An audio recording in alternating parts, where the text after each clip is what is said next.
को आते हैं। और आज का जो हमारा प्रोग्राम है, आज का हमारा प्रोग्राम विशेष प्रोग्राम है कि दो परिवारों ने रूढ़िवादी परंपरा को खत्म करके अपने घर के अंदर जो धर्म संस्कार कराए, तो उनका सम्मान समारोह।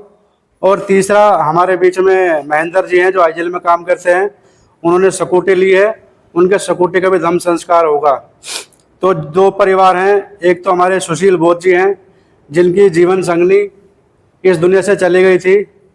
तो उन्होंने जितने भी ब्राह्मणवादी जो रूढ़िवादी परंपराएं थी उन सबको दरकिनार करके पूरा का पूरा संस्कार धर्म अनुसार कराया। उन्होंने जो अर्थी होती है, अर्थी के ऊपर किसी की चादर नहीं चढ़ने दी, पिंडदान नहीं किया, मतलब जो भी रूढ़िवादी परंपराएं होती हैं वो सब नहीं करी। तो इसके लिए हम एक बार सुशील जी का बहुत बहुत साधुवाद करते हैं।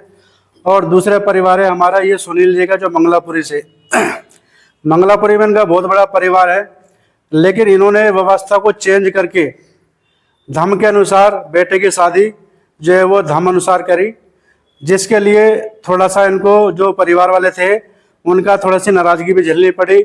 लेकिन इन सब बातों को दरकिनार करके जो आगे बढ़ेगा वही असली जो है बाबा साहब का अनुयायी कहलाया जाएगा।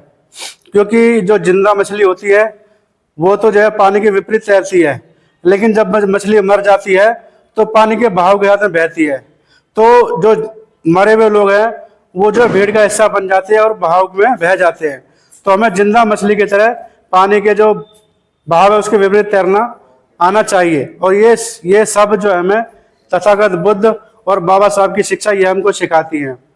तो सबसे पहले हम जो है वंदना करेंगे, वंदना करके फिर जो दो परिवार है उनका जो हम उनके सम्मान करेंगे, और उसके बाद उनकी सकुटी है उस सकुटी का जो है संस्कार बाहर चल के करेंगे। तो सभी लोग जो ऐसे बैठ सकते हैं वैसे बैठ जाए, इस पर नहीं बैठा जाए कोई बात नहीं है।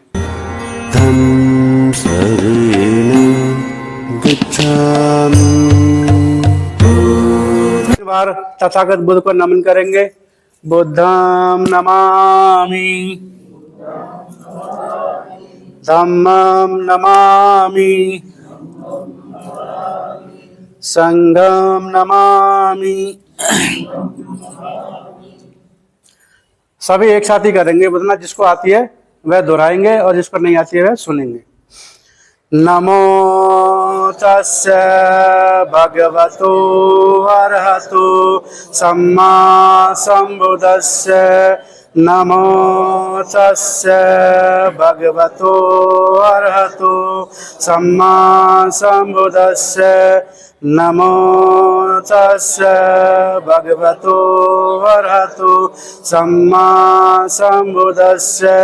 बुद्धं शरणं गच्छामि, धम्मं शरणं गच्छामि, संघं शरणं गच्छामि, द्वितीयंपि बुद्धं शरणं गच्छामि, द्वितीयंपि धम्मं शरणं गच्छामि, द्वितीयंपि संघं शरणं गच्छामि, तृतीयंपि बुद्धं शरणं गच्छामि, तृतीयंपि धम्मं शरणं गच्छामि, तृतीयंपि संघं शरणं गच्छामि।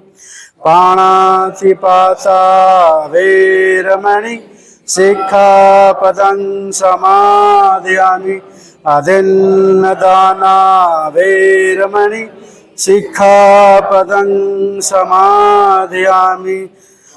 कामेषु मिच्छाचारा वेरमणि सिक्खापदं समादयामि। मूषावादा वेरमणि सिक्खापदं समादयामि। सुरामेरमज्जपमदठाना वेरमणि सिक्खापदं समादयामि। साधु साधु साधु 3 बार नमन करेंगे। बुद्धं नमामि, धम्मं नमामि, संघं नमामि। बता देता हूँ। आज हमारे बीच में बहुत सारे नए नए लोग आए हैं। बुद्ध वंदना का अगर अर्थ काफ़ी लोगों को नहीं पता होगा हिंदी में, क्योंकि अभी जो हमने बोला वो पाली भाषा में बोला है, तो उसको जो हिंदी अर्थ है मैं थोड़ा सा उसका बता देता हूँ कि सबसे पहले हमने 3 बार बुद्ध को नमन किया, उसके बाद हमने 3 बार नमो तस्य भगवतो अरहतो सम्मा सम्बुद्धस्य, यानी कि मैं उस बुद्ध को नमन करता हूँ, सम्मा सम्बुद्ध को नमन करता हूँ। उसके बाद हमने जो है बुद्धम शरणम गच्छामि, यानी कि मैं बुद्ध की शरण में जाता हूँ, धम्मम शरणम गच्छामि बुद्ध की शरण में, और संगम शरणम गच्छामि संघ के शरण में। उसके बाद जो ये 5 शील है ये सबसे महत्वपूर्ण है, और इन 5 शीलों के ऊपर ही पूरा जो है धम्म टिका हुआ है, क्योंकि अगर ये 5 शील हम धारण नहीं करेंगे तो हम जो है इस धम्म को आगे नहीं बढ़ा पाएंगे। सबसे पहला शील जो हमने बोला था, पाणाति पाता वेरमणि शिखा पदम समाधियामि। इसका अर्थ यह है कि मैं बिना कारण किसी भी जीव की हत्या नहीं करूंगा। ऐसा भी नहीं है कि कोई अगर मुझको मारने आ रहा है तो मैं चुपचाप बैठ कर देखता रहूं, अपने बचाव के लिए मैं उसको मार भी सकता हूं, ऐसा हमारे संविधान के अंदर भी लिखा हुआ है। दूसरा है अदिन्न दाना वेरमणि शिखा पदम समाधियामि, यानी कि मैं चोरी नहीं करूंगा। बिना पूछे किसी भी चीज को उठाना भी चोरी कहा जाता है, तो मैं चोरी नहीं करूंगा। तीसरा है कामेशु मिच्छाचारा वेरमणि शिखा पदम समाधियामि, यानी कि मैं अपने काम वासना पर कंट्रोल करूंगा। जैसा रिश्ता मेरी पत्नी के साथ या मेरी पत्नी का मेरे साथ में है, उस तरह का रिश्ता हम और किसी साथ में नहीं बनाएंगे। अपने छोटों को जो है हम अपने बहन बेटे की नज़र से देखेंगे, अपने से बड़े को जो है वो अपनी जो है माँ की नज़र से, ताई की नज़र से ऐसे देखेंगे, यानी कि गंदी नज़र हम किसी के ऊपर नहीं रखेंगे। और चौथा है मूषा वादा वेरमणि शिखा पदम समाधियामि, यानी कि मैं किसी की भी निंदा नहीं करूंगा और पीठ पीछे किसी की चुगली नहीं करूंगा। क्योंकि होता क्या है कि हमारे रिश्ते इस चुगली के कारण ही जो है वो टूटते चले जा रहे हैं। मैंने यहाँ पर कुछ बात बताई और वो बात में पीठ पीछे किसी और को बता दी तो आपस में दरार पैदा होती है। तो इसलिए हम किसी की चुगली नहीं करेंगे और किसी की निंदा भी नहीं करेंगे। और 5वां जो शील है वो हमारे लिए बड़ा ही महत्वपूर्ण है, सुरा मेर मज्ज पामादठाना वेरमणि शिखा पदम समाधियामि। इसका मतलब है कि मैं किसी भी प्रकार का नशा नहीं करूंगा, कच्ची पक्की शराब, जुआ, जितना भी जो नशे की जो वो है वो मैं धारण नहीं करूंगा। अगर हमने नशा कर लिया तो ऊपर के 4 शील अपने आप ही टूट जाएंगे। तो ये 5 शील हैं। इन 5 शीलों को अगर अपने घरों में धारण करते हैं, अगर अपने बच्चों को सिखाते हैं, तो इससे हमारे घर के अंदर से जो भी जितना भी जो गंदगी है वो बाहर निकलेगी या नहीं निकलेगी। क्योंकि जो जीवन हम जी रहे हैं, अभी हम दूसरों के बनाए हुए जो व्यवस्था है उसको अपने घरों के अंदर लागू करके हम उसको आगे बढ़ावा दे रहे हैं। और वहाँ पर क्या है कि वहाँ पर ये सब सिखाई जाती है, क्योंकि ब्राह्मण धर्म हिंदू धर्म नहीं, हमेशा हमको ब्राह्मण धर्म बोलना चाहिए। ये जो हिंदू राष्ट्र की बात कर रहे हैं, हिंदू राष्ट्र असल में कुछ नहीं, ये ब्राह्मण राज लाना चाहते हैं। जैसे पहले मनुस्मृति का राज था, उसी तरह से आज ये ब्राह्मण राज लेके आना चाहते हैं। और ब्राह्मण राज में वही वर्ण व्यवस्था, ब्राह्मण क्षत्रिय वैश्य शूद्र, और शूद्र की क्या हालत थी वो तो सबको पता ही है, सभी लोगों को जानते ही हैं। आजकल तो सोशल मीडिया के माध्यम से मनुस्मृति का राज चला करता था। तो ये 5 शील है। इन 5 शीलों का अगर हम नियमित रूप से पालन करने लग जाएं, अपने बच्चों को भी इन नियमों पर चलाने लग जाएं, तो हमारे बच्चे गलत संगत से बचेंगे। आजकल का जो माहौल है वो माहौल ऐसा हो रहा है कि उस माहौल से अगर अपने बच्चों को बाहर निकालना है तो ये एंटीवायरस का काम करेगा। जैसे कोई कंप्यूटर लेके आते हैं ना, उसके अंदर वायरस के लिए एंटीवायरस डालना पड़ता है, तो ये शील हमारे एंटीवायरस का काम करेंगे अगर हम अपने बच्चों को ये शील देंगे। आने वाली जनरेशन को जब हम सिखाएंगे तो हमारी जनरेशन जो है वो बहुत ही बेहतर होगी। और ये लगातार हमको इसको जो है प्रैक्टिस में लाना पड़ेगा, तब जाकर ये कारवां आगे बढ़ेगा। तो मैं अपनी बात यही खत्म करता हूँ। बौद्ध विहार में आए हुए मेरे सभी नए पुराने साथियों को और बहनों को जय भीम, नमो बुद्धाय। आज देखने में कुछ हमारे नए साथी लग रहे हैं, बहुत अच्छी बात है, हमारे लिए गर्व की बात है। क्योंकि हम जिस व्यवस्था को आगे बढ़ाने के लिए कोशिश कर रहे हैं, पिछले 5 साल से लगातार हमारी टीम लगी हुई है हम किसी से ना चंदा लेते हैं, ना किसी पे जोर दबाव करते हैं। हम ये चाहते हैं कि इस व्यवस्था में आकर के अपनी आने वाली पीढ़ी को सुधार ले, क्योंकि आने वाला जो समय इतना कठिन है कि आप अपने बच्चों को उस दलदल से निकाल नहीं पाओगे। और जो हमारे जो साथियों ने इस परंपरा को आगे बढ़ाया है, ये बहुत ही एक मतलब वो कहते हैं ना कि एक रास्ते पे चलना बहुत कठिन वो है, और सच्चाई के रास्ते पे चलने में हमें कोई मतलब उसमें गुरेज नहीं करना चाहिए, क्योंकि हम गलत चीज़ों के पीछे तो हम लग लेते हैं, भीड़ का हिस्सा बन लेते हैं, लेकिन सच्चाई के रास्ते पे हमें अकेला भी चलना पड़े तो उसमें हमें बिल्कुल संकोच नहीं करना चाहिए। जैसा हमारे इन साथियों ने किया है, हमारे सुनील कुमार जी ने किया है, महेंद्र जी ने जो नई परंपरा स्टार्ट हुई है अभी पीछे महीनों से, और हमारे दूसरे साथी उन्होंने भी जो परंपरा निभाई है, तो हम उस परंपरा पे चलेंगे तो हमारा जीवन उज्जवल होगा और हमारी पीढ़ी का भविष्य उज्जवल होगा। तो मैं अपनी बात को यहीं विराम देता हूँ। सभी को जय भीम, नमो बुद्धाय। आज मैं काफ़ी समय के बाद यहाँ पे आया हूँ। बीच में आता था, कुछ किसी कारणवश नहीं आ पा रहा था, बिजी था। तो मेरा तो एक सजेशन ही है, वैसे तो तथागत गौतम बुद्ध के बारे में तो शिव कुमार जी ने बता ही दिया है। तथागत गौतम ने जितने भी उपदेश दिए थे, जो भी उनके शब्द थे, वो सब मानवता के लिए थे। चाहे भले ही उनके 4 आर्य सत्य हों, चाहे पंचशील हो, चाहे 10 पारमिता हों, चाहे 38 मंगल कार्य उन्होंने बताए थे, वो सब मानवता पर आधारित थे। अगर हम उन सब में से कुछ भी अपना लेंगे, 5%, 10%, 20%, 50%, वो सब हमारे कल्याण के लिए ही उपयोगी है। उसमें एक भी उनका जो उपदेश है वो ऐसा नहीं है जो मानवता के लिए, मानवता की उन्नति के लिए खतरा हो, जिसमें वो सारे के सारे उनके उपदेश मानवता को बढ़ाने के लिए और मनुष्य की उन्नति के लिए हैं। तो मैं तो यही कहूँगा कि बहुत दिन से मैं देख रहा हूँ शिव कुमार जी को, इनको ये बढ़िया तरीके से काम कर रहे हैं, मेहनत कर रहे हैं। पर जो मेरा सजेशन है कि अगर इसमें कुछ जितनी मेहनत उसमें कर रहे हो, तो इस मेहनत में अगर तुम थोड़ा सा चेंज कर लो, चेंज करने की जरूरत है, तो काम ज़्यादा बढ़ जाएगा आगे। क्योंकि कोई भी आदमी, चाहे कोई अच्छा काम करे या बुरा काम करे, उसकी एक इच्छा जरूर होती है। वो ऐसा कोई दुनिया में आदमी नहीं है जो जिस काम को कर रहा हो वो उसे बढ़ाना ना चाहता हो। चोर भी चोरी करता है तो वो भी सोचता है कि मेरा संगठन बड़ा हो जाए, मेरा गैंग बड़ा हो जाए, मेरा नाम हो जाए, है ना। तो सब लोग अपने अपने लिए काम कर रहे हैं। हिंदू धर्म के लोग अपने लिए काम कर रहे हैं, मुस्लिम धर्म के लोग मुस्लिम धर्म को बढ़ाने के लिए कर रहे हैं, क्रिश्चियन को बढ़ाने के लिए कर रहे हैं, बौद्धिस्ट बौद्ध धर्म को बढ़ाने के लिए काम कर रहे हैं। तो हमें इसको क्या करना चाहिए कि हम यहाँ आके, यहाँ तो आए, यहाँ कम समय लगाए, पर जैसा मैंने पहले भी कहा था कि यहाँ आने के बाद हम हर किसी गांव में, हर कहीं ना कहीं अलग अलग घरों में जाके प्रोग्राम करें, या चौपाल में करें या वहाँ करें। तो उससे क्या होगा कि जो लोग यहाँ आ रहे हैं वो तो पके पकाए, उन्होंने तो एक तरीका से धारण कर ही लिया, उन्होंने तो एक्सेप्ट कर ही लिया कि भाई मैं बौद्ध को मानता हूँ। लेकिन कोई भी चीज है उसको प्रचार प्रसार, जब तक कोई हर चीज का बढ़ने का एक ही तरीका है कि उसका प्रचार हो, उसे देखा जाए, उसे समझा जाए, उसे परखा जाए, और उसका तरीका यही है। तथागत गौतम बुद्ध का भी यही सिद्धांत था। वो भी घर घर जाते थे, गांव गांव जाते थे, पूरा एशिया उन्होंने पैदल घूमा था। आज हमारे पास तो साधन है। तो इसको ऐसे करने के बजाय यहाँ तो पॉइंट रखो आप कि भाई चलो 10 मिनट यहाँ करेंगे, आधा घंटा करेंगे, पर हर संडे का एक ऐसा पॉइंट रख लो कि भाई आज मांडे में जाएंगे, आज भीम बस्ती में जाएंगे, आज वहाँ जाएंगे।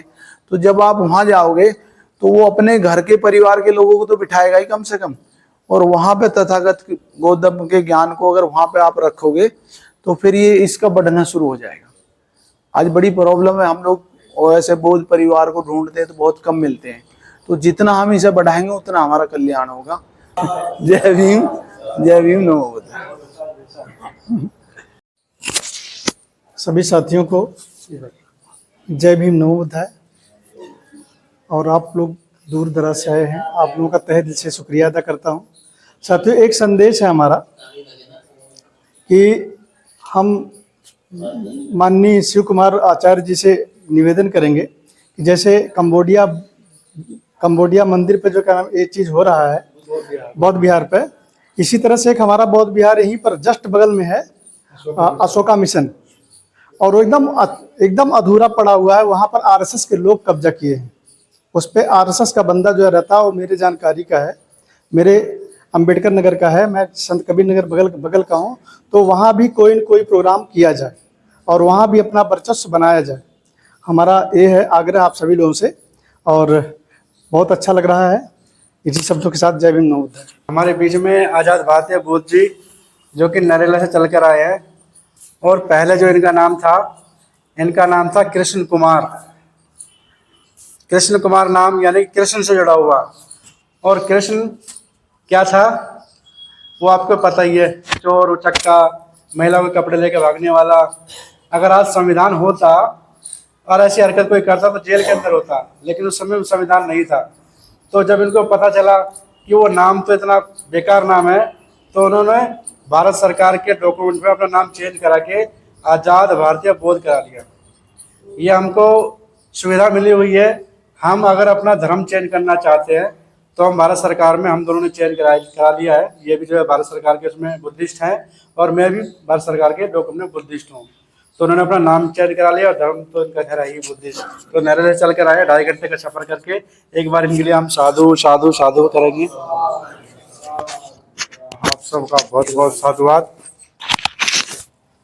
आप सब से मिलकर मैं बहुत भावुक हो चुका हूँ और बड़ी खुशी हुई है। मैं पहली बार आया हूँ। कोशिश मैसेज तो हर करते हैं, सभी मैसेज करते हैं, आज प्रोग्राम है, लेकिन मैंने देखा नहीं था। तो आज मैंने इच्छा हुई, जाना था मुझे करनाल, एक समन संघ का प्रोग्राम था, वो कैंसिल करके मैं यहाँ आया हूँ। तो आप लोगों से मिला हूँ, बहुत खुशी हुई है और मैं भावुक हो चुका हूँ। अभी कुछ मैं बताऊँगा, उसको बुरा मत मानना, सीखने का है। हम सीखते हैं, प्रतिदिन सीखते हैं, हर व्यक्ति से सीखते हैं, हर बात से सीखते हैं।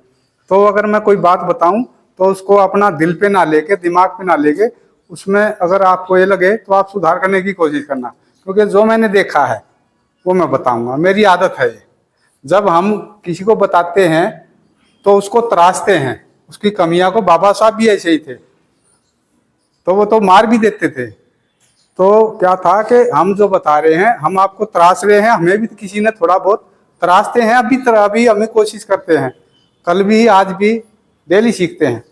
तो जैसा कि मैंने अभी यहाँ देखा कि अभी हम शिव कुमार बोध जी हमारे वो करा रहे थे बुद्ध वंदना। तो हमारे एक जो है ना बौद्ध जो उपासक हैं, उपासक ही हैं, जो यहाँ आए हैं, बुद्ध को मानने वाले हैं, बुद्ध की विचारधारा को, बाबा साहब वो ऐसे ना करके ऐसे करे हुए थे। पहले तो ऐसे बैठे थे, फिर उन्होंने ऐसे किया, फिर थोड़ी देर में ऐसे किया। गलत। श्रद्धा, विश्वास, करुणा, श्रद्धा आपके अंदर होगी ना, तो आप दिल से लगा के ऐसे होना चाहिए आपका। बिल्कुल श्रद्धा से बैठो। कोई भी आपकी ये जो है ना, ये हम कैसे बौद्ध हैं, नकली बौद्ध नहीं है, असली बौद्ध बनो, सच्चे बौद्ध बनो, अच्छे बौद्ध बनो, नेक बौद्ध बनो। क्यों? क्योंकि हमारी कमियां मनुवाद से निकल कर हम ही आए हैं। 2500 साल से हम गुलाम रहे हैं, तो धीरे धीरे वो इतनी जल्दी से नहीं छूटेगी। बहुत कम लोग हैं जो एकदम झटके में छोड़ते हैं। मैंने छोड़ा है, परिवार भी छोटा है, अकेला रहता हूँ, विकलांग हूँ, पैरालाइज हूँ, 3-4 बच्चे हैं, पत्नी है, वो नहीं मान रहे, वो गलत उस पर चल रहे हैं। मेरे को भी लहसुन नहीं खाना, प्याज नहीं खानी, बृहस्पति ने दाढ़ी नहीं बनानी, बृहस्पति ने लत्ते नहीं धोने, शनिवार ने दाढ़ी नहीं बनानी। अरे भैया, तू ब्राह्मणों की गुलाम है, मैं तेरा गुलाम नहीं बनूंगा, मैं गुलामों का गुलाम नहीं बनूंगा, मैं आज़ाद हूँ। इसलिए मैंने अपना नाम रखा आज़ाद। मनुवाद से आज़ादी, ब्राह्मणवाद से आज़ादी, पाखंड से आज़ादी। और हम अपने घर में धर्म परिवर्तन नहीं किया हमने। अभी एक प्रोग्राम है बोध गया में, मैं जा रहा हूँ, 18 तारीख का टिकट हुआ है। तो उसमें उन्होंने कहा कि चीवर्तान और धर्म परिवर्तन, धर्म परिवर्तन मत कहो, घर वापसी। घर वापसी, हमने अपने घर में वापसी किया है।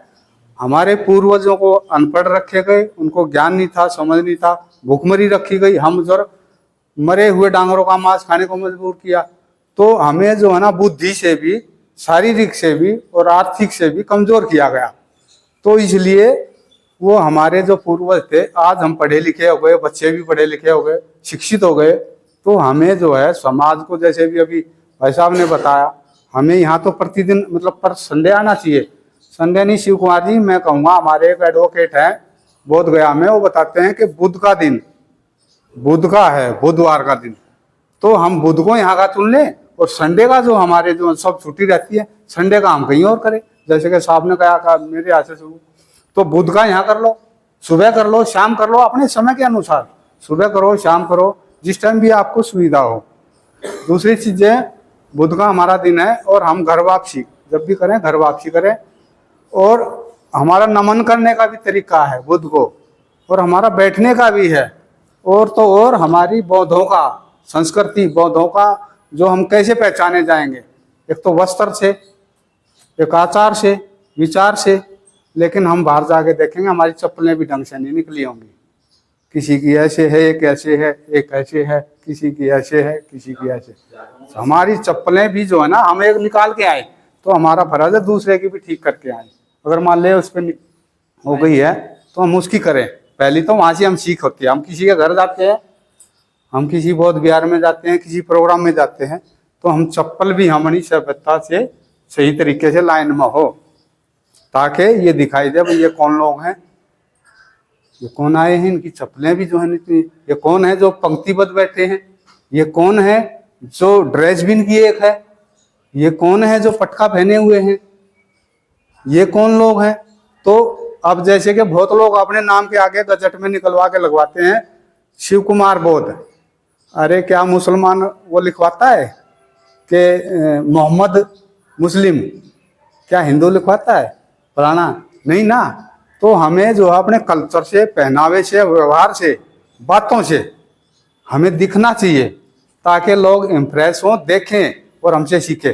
हमारी आज हम यहाँ आए हैं तो हमारी ड्रेस कोड भी एक होनी चाहिए, वाइट हो और पंचशील के पटके सबके पास हों, अपने हों, लेके चलें। मैं पहना नहीं, पैर मगा भी सब ऐसे ही बैठे हैं, मैं पहन लेके आया था मैं, तो पटके हों ताकि वो लोग देखें प्रचार। क्योंकि टीवी हमारा नहीं, अखबार हमारा नहीं, कुछ नहीं। ये हमारे जो यूट्यूब चैनल बने हैं आज, तो इनको भी बंद कर रहे हैं लोग। मेरा भी व्हाट्सएप बंद कर दिया था, मैं गया से जब यहाँ आया तो मेरा व्हाट्सएप बंद कर दिया था, क्योंकि मैं यही पोस्ट करता हूँ। तो हमारे ये हैं, तो हमारे प्रचार का माध्यम क्या है, हम स्वयं बने। वो हम अपने आचार से, विचार से, पहनावे से, अस्त्र से, शस्त्र से, वस्त्र से, हर चीज से। तो हमारा क्या है, जैसे सिखों का है, अस्त्र है, शस्त्र है, वस्त्र है, पगड़ी, कपड़े, तो पहनावा क्लीन शेप हो। ये नहीं हो कि ऐसे वैसे भाग लिए, जैसे वो पजामा पहन के भाग लिए, बनियान पहन के भाग लिए, नहीं। सभ्य तरीके से बढ़िया अपना जो है, जैसे भी हो, फटे पुराने हो लेकिन धोए धाए हो, साफ सुथरे हो। और सब खास तौर से एक एक जोड़ी तो संभाल लो तो मेहरबानी होगी। जैसे भाई साहब बैठे हैं सफारी में, हमारा सफारी का वैसे बहुत अच्छा लगता है। अगर सफारी हो, महिलाएं भी, खास तौर से महिलाओं को कहूँगा। और अभी शिव कुमार भाई ने एक बात कही थी कि इनको सिखाना पड़ेगा। माँ के पेट से कोई नहीं सीख के आया। सचिन तेंदुलकर क्रिकेट का बादशाह बना, पेट से नहीं सीख के आया था, उसने शुरू किया, खेला। अमिताभ बच्चन पेट से कोई सीख के नहीं आया था एक्टिंग, उसने एक्टिंग शुरू की, और शुरू करते करते आज वो जो है ना दोनों टॉप पे हो गए।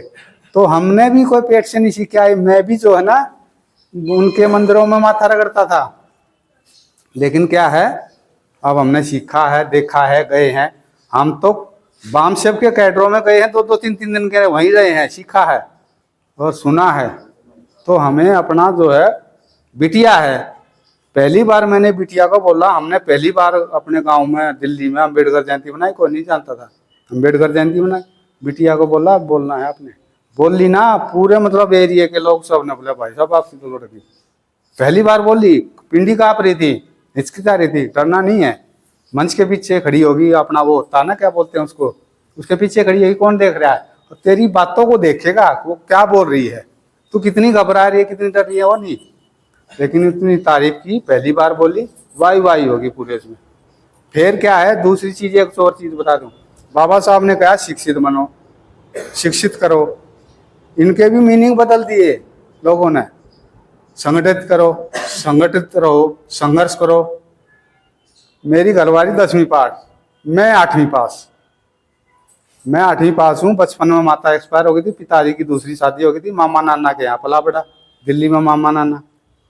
तो घर बच्ची होगी 3 लड़के 1 लड़की, मैं लड़की को पढ़ाऊंगा। बोली कहाँ पढ़ाएगा, इसकी 10वीं करके 12वीं करके ब्यानी है, कहाँ पढ़ाने की तैयारी में, क्योंकि मैंने बाबा साहब को पढ़ा। अगर आपकी कंडीशन, आपकी हैसियत, आपकी औकात, आपकी माली हालत ऐसी है कि आप सभी बच्चों को नहीं पढ़ा सको, तो आप लड़की को पढ़ाओ। क्योंकि लड़का पढ़ेगा, लड़का पढ़ा, नौकरी की, प्राइवेट सरकारी बिजनेस जो भी किया, काम पे गया, आया, आके अपना बस्ता बैग रखा, दोस्तों में गया, खाया पिया, घूमा, रोटी खाई, सो गया, सुबह उठा, निकल लिया। लेकिन लड़की पढ़ेगी तो पूरा परिवार पढ़ेगा, और ब्याह के जाएगी तो दूसरा परिवार भी पढ़ेगा। तो इसलिए मेरा कहना ये है कि आप लड़के की बजाय पहले ज़्यादा आप लड़की को पढ़ाओ। तो मेरी घरवाली कह रही थी 10वीं करके इसको ब्याह आना है। मैं कहा लड़की पढ़ेगी। मेरी शिकायत कर दी पुलिस के वाले के वहाँ, बोली लड़की को घर का काम नहीं करने देता, बोला ये जो है ना घर का काम नहीं करेगी। अरे क्या काम है, झाड़ू है, पोछा है, 2 कमरे हैं, झाड़ू है, पोछा है, और तेरी रोटी सब्जी है। भाई मैं तेरी मदद कराऊंगा, पर लड़की काम नहीं करेगी, छोटी बच्ची है, ये क्या काम करेगी, और बर्तन मांजेगी, मैं मांजूंगा, पोछा मारेगी, दारू मारेगी, मैं मारूंगा, पर लड़की नहीं करेगी, लड़की पढ़ेगी। लड़की 5वीं फर्स्ट आई, फिर 12वीं बढ़िया नंबर से पास की, वो साइंस दिलाई, साइंस ली उसने, उसके लिए बाइक खरीदी मैंने, हैसियत नहीं थी, औकात नहीं थी, फिर भी पुरानी बाइक ली, उसको छोड़ आना ले आना ट्यूशन पे, सुबह 5 बजे, शाम को, तो उसको पढ़ाया। फिर उसने जो है ना बढ़िया नंबर ला के साइंस ली, साइंस लेके फिर वो कॉलेज में गई। कॉलेज, बोले कॉलेज में पढ़ा होगा, और बोले ब्यादेन है, कहाँ इसको पढ़ा होगा, तो बना होगा मास्टर नहीं, इसने जबरदस्ती इसको पढ़ाया। क्योंकि मेरे को जो है ना यहाँ लग गई थी, वो 10वीं पास, मैं 8वीं पास, उसको महिला, और वो एक महिला को अपनी बेटी को पढ़ाने से करिए। लेकिन मैं, क्योंकि बाबा साहब को जिसको सच्चाई कार, अच्छाई कार जो कहना, बौद्ध बनो, सच्चे बनो, अच्छे बनो, नेक बनो, ये है। हमने जो है ना बिटिया को पढ़ाया, दिल्ली यूनिवर्सिटी से BSc ऑनर्स करी, हरियाणा दुजाना है, वहाँ से B.Ed करी, फर्स्ट आई। सोनीपत से जाट कॉलेज है, वहाँ से MSc करी, वहाँ से भी फर्स्ट आई। मेरे खानदान में, मेरी रिश्तेदारी में उससे पढ़ी लिखी लड़की नहीं है। आज जो है ना, वो जो है ये बाबा साहब की देन है। मैंने बाबा साहब को नहीं पढ़ा होता, मैंने बाबा साहब को नहीं समझा होता, तो शायद आज वो कहीं रीटले बीटले बालक और छिनकने बिलकने होते वहाँ, और वो जो है ना कहीं उसका जीवन खत्म हो जाता। तो क्या है, बच्चे पढ़ाओ, शिक्षित करो, और महिलाओं को शर्माना नहीं चाहिए, हिचकना चाहिए। अरे 2 शब्द बोल के ले आओ, लिखो, 2 शब्द बोल के। आप जो है ना, मेरे गुरु ने कहा है, जब हमने दीक्षा ली, उन्होंने ये कहा है, आप याद नहीं कर सकते, कोई बात नहीं, आप किताब से देख के पढ़ के बोल सकते हो। क्योंकि आप देख के बोलोगे ना, तो आप वो नहीं बोल रहे, आप प्रमाणित बोल रहे हो। अगर आप किताब से देख के बोल रहे हो ना, तो आप प्रमाणित बोल रहे हो, आप उसको कोई झुठला नहीं सकता, गलत नहीं बोल सकता। ये देखो जी, मैं अपनी तरफ से नहीं बोल रहा, आप पढ़ के बोलो, पढ़ तो सकते हो, देख के बोल लो, पढ़ के बोल लो, थोड़ा 1 लाइन पढ़ लिया, फिर ऐसे कर लिया, फिर पढ़ लिया, ऐसे ही बोलते हैं। मीडिया पे भी प्रधानमंत्री भी, राष्ट्रपति भी देख के स्पीच देते हैं। तो महिलाओं को ये मेरी निवेदन है, और आप लोगों का बहुत बहुत साधुवाद है कि आप लोग इतनी मतलब महिलाएं आई हैं, उनको काम से, समय से, बच्चों से किसी चीज़ से फुर्सत नहीं होती, घर में बहुत काम होते हैं, फिर भी आप लोग आए हो, सबसे ज़्यादा आप लोगों का साधुवाद है, धन्यवाद है। तो ये सीखने का है। मेरी बात से अगर किसी को ठेस पहुँचे, दुख लगे, तो वो मेरे को दे देना उल्टी, और अच्छी बातें हैं वो रख लेना। और सभी को नमो बुद्धस्य, जय भीम।